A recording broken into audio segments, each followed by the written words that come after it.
And welcome back to redheart.com as well as the Crochet Crowd. Today it's all about the Red Heart Boutique Sassy Fabric. This is a brand new yarn line and this is truly amazing. It is so hot. It is still smoking because it is that amazing. So let me show you how to work with this product. We're going to grab our 5.5mm knitting needles today, or US 9, and we're going to get working on this. One of these packages equals one scarf, so it's really a no-brainer when it comes to this particular idea. So let's get started. Let me show you some tips on how to work with this brand new Red Heart Boutique Sassy Fabric. To get started, you're going to want to slip out your fabric from the package, and it's going to look a lot like this, and it's just going to slide it out, and you want to make sure that it's not going to twist on you. So you can see that it's rolled just like so, so it is flat, and this will come the exact same way. I've already kind of done it already. So essentially you just have to take the cardboard out that's in the middle, and when you're working with it, you just want to continue to roll it like so. So when you're moving your hands back and forth when it comes to turning directions, you want to make sure that it always stays equal and even from this particular piece, so we never want it to turn circles. So let's get started, and we're just going to grab our knitting needles, and I'm going to prepare this. So essentially I'm just going to roll it out like this. So if this was a flat piece, I would just leave it off to the side. So I'm just going to put it out like so. No big deal. And we're going to grab our knitting needles. Now this is my personal tip. It doesn't say this in the instructions, but what I would do if I were you is that, see how it's got the end like so? What I would do is pretend that the end is actually flat like this. So fold this up so it's as if it's one, and we're simply just going to grab our 5.5mm or US 9 hook or knitting needle, just put it through, and then we just want to grab the very next one, so there's just holes on the outside. So this is 2, and you only need to do 4 of them. So we're just going to roll some more fabric out. So we're just going to come out, and this is 3, and now this is 4. So that's how you cast on. So you have all 4, and this one here is just turned like so that you don't end up with an edge that doesn't look so fabulous. So let's begin the next step of this process. To begin the next step, all we're going to do is that we're going to knit back and forth as normal. So we're not going to purl, we're not going to do anything fancy, because the fact is that you're never going to see your stitch work anyway because the ruffles is going to cover it. So just slip this needle through the same hole that this one is coming out of, and then we just want to grab the very next hole that you see and just put it onto the back needle like so, and we just want to flick it forward. So we're just going to flick that material through that first hole and then slide that one off. So watch how we do it again. So we're just going to slip it in to the same hole.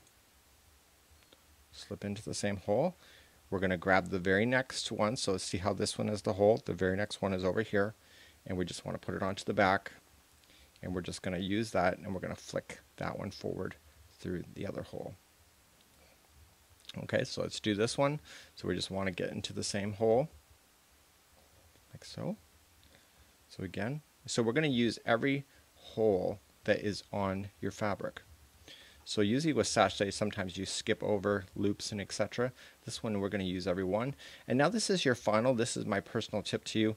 Put it through both, so it traps them both permanently into position, and then we just want to take our next hole and feed it through. So and then just slide it off. So now you get a nice edge just like you would have on the other side.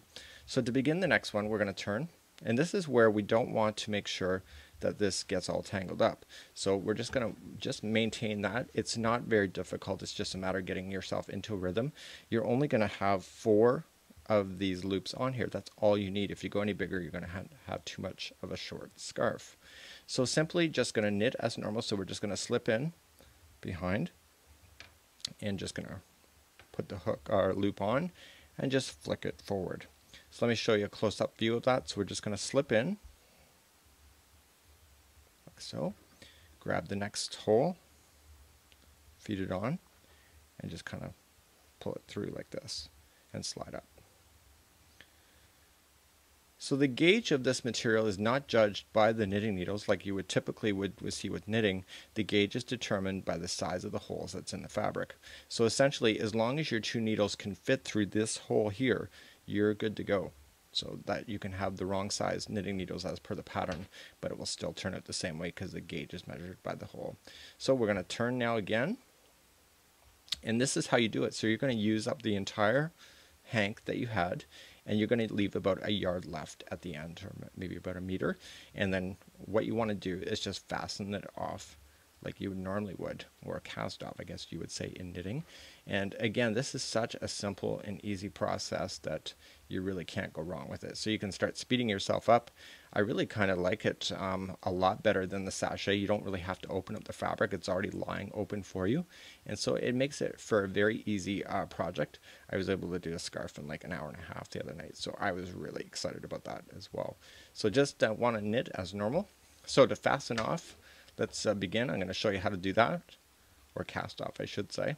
And let's begin that process next. So we're going to learn to fasten off, or cast off, if you want to say. And we're simply just going to start this particular row like we normally would. So we're just going to grab our fabric. And for tutorial reasons, I'm not going to cut my fabric at the end of this because I want to use this whole thing for another scarf. So we're just going to knit the first one as normal. And then we're going to go into the second. And we're going to put that piece on, like so. And now simply what we're going to do is that we're going to take this needle here and take the first one and just carefully slip it up over the other one. So this is typical with knitting. Slip it up and over and just slide. So eventually the two just became one, just like so. So we're going to knit the next one as normal. Like that. Knit, and then take this loop and do over. Okay, so now you have two left, like so. And essentially just take the last loop. So this is what happens when it gets all turned on you. It takes a little bit longer to unwrap, to put it onto your knitting needles. So it's a great habit to get into, just to maintain that, and that's really not a big deal either. So we're just slipping up the last one. So the last one's up, so all I would do now is take this one here and feed it through this loop and just grab a darning needle and some thread that matches the same color and just sew it permanently into position so that you'll never see the end, and then just trim it off really nicely and you were good to go. And this makes for an amazing scarf. Until next time, on behalf of redheart.com as well as the Crochet Crowd, I'm your host Mikey, joining you for today.